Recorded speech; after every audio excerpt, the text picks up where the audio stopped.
নজর রাখবো সিকিমের পরিস্থিতির দিকে। আবহাওয়া দপ্তরের খবর অনুযায়ী রেকর্ড বৃষ্টি চলছে এই চলতি বছরে।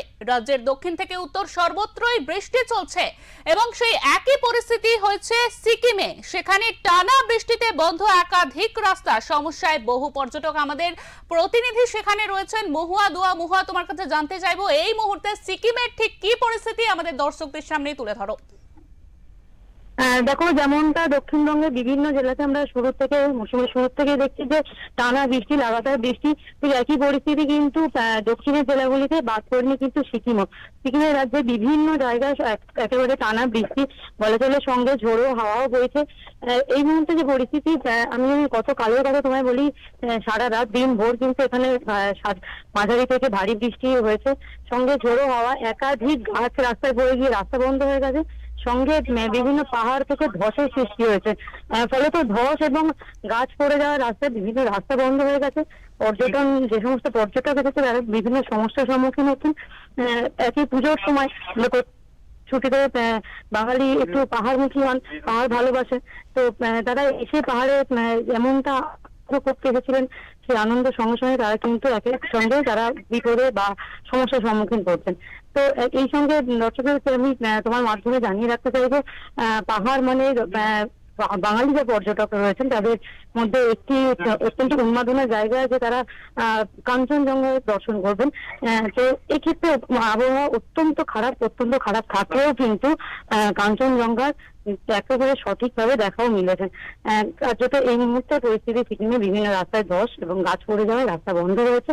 ঘুরপথে দর্শকদের যারা রয়েছেন পর্যটক, অনেকটি ঘুরপথে যেতে হচ্ছে এবং বিভিন্ন রাস্তা বন্ধ থাকার কারণে কিন্তু ব্যাপক যানজটের সৃষ্টি হচ্ছে।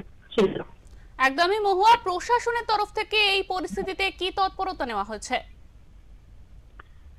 সেটা তোমাকে যেমন জানাবো যে প্রশাসন অত্যন্ত তৎপরতার সঙ্গে কাজ করছে। আমি এই মুহূর্তে রয়েছি সিকিমে, প্রশাসন অত্যন্ত তৎপরতার সঙ্গে গাছ সরিয়ে ফেলার কাজ করছে, ধস সরানোর কাজ করছে। আরো একটু অত্যন্ত গুরুত্বপূর্ণ তথ্য তোমায় দিয়ে রাখবো, যে সমস্ত পর্যটকরা এখনো পর্যন্ত বুকিং করে রেখেছেন হোটেলগুলি, তাদের এই মুহূর্তে ঢুকতে দেওয়া হচ্ছে না, তাদেরকে ওয়েট করিয়ে রাখা হয়েছে অন্যত্র একটি জায়গায়। এই সমস্ত সরিয়ে ফেলার প্রাকৃতিক দুর্যোগ যে সমস্ত রয়েছে, এই সমস্ত দুর্যোগ কাটার পর রাস্তা একেবারে সম্পূর্ণ পরিষ্কার করার পর তাদেরকে আবারও ফিরিয়ে আনা হবে, এমনটাই জানানো হচ্ছে প্রশাসন সূত্রে। আর একটি অত্যন্ত গুরুত্বপূর্ণ বিষয় যে এনজিপি বা শিলিগুড়ি, এই দুটি জায়গা থেকে দার্জিলিং যাওয়ার যে রাস্তা, সেই রাস্তা সম্পূর্ণভাবে বন্ধ করা হয়েছে। কোনোভাবেই দার্জিলিং গামী যে সমস্ত পর্যটক রয়েছেন দার্জিলিং এ তারা আসতে পারবেন না এনজিপি এবং শিলিগুড়ি থেকে, এবং দার্জিলিং এ যারা আটকে রয়েছেন তারা এই মুহূর্তে কিন্তু আটকেই রয়েছেন, তারা কোনোভাবে কিন্তু সমতলের দিকে রওনা দিতে পারছেন না। একদমই মহুয়া, তোমাকে অনেক ধন্যবাদ, তুমি ওইখানে রয়েছো। এই দুর্বিষহ পরিস্থিতিতে তোমাকে বলবো যে সাবধানে থাকতে এবং পরবর্তীতে আবারও তোমাকে আমরা যোগাযোগ করার চেষ্টা করব।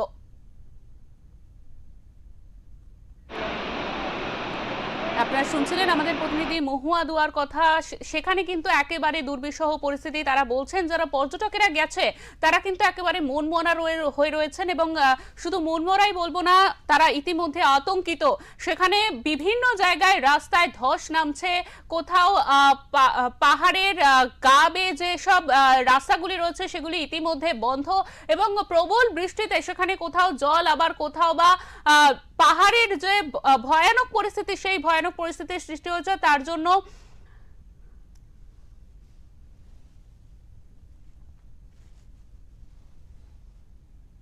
আমরা ইতিমধ্যে শুনছিলাম আমাদের প্রতিনিধি সেখানে থাকা মহুয়া দুয়ার কথা। আমরা সেখানে আরেক পর্যটক যিনি সেখানে গিয়ে আটকে পড়েছেন তার কথা শুনবো।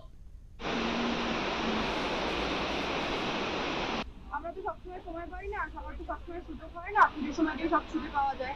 আমরা নবমীর দিনকে ট্রেন ধরেছিলাম, হাওড়া থেকে এনজিপি নামলাম 2 তারিখ সকালবেলা, কিন্তু আমরা সবসময় বৃষ্টি পেয়েছি, সারাদিনই প্রায় বৃষ্টি হচ্ছে। বৃষ্টির মধ্যে আমরা সাইক্লিং করেছি, ভালোই হয়েছে সাইক্লিং, কিন্তু কালকে সকাল থেকে মারাত্মক পর্যায়ে বৃষ্টি এখানে হচ্ছে। সিকিমের রাস্তাঘাট সব বন্ধ করে দিয়েছে, দার্জিলিং এর রাস্তাও পুরোপুরি বন্ধ।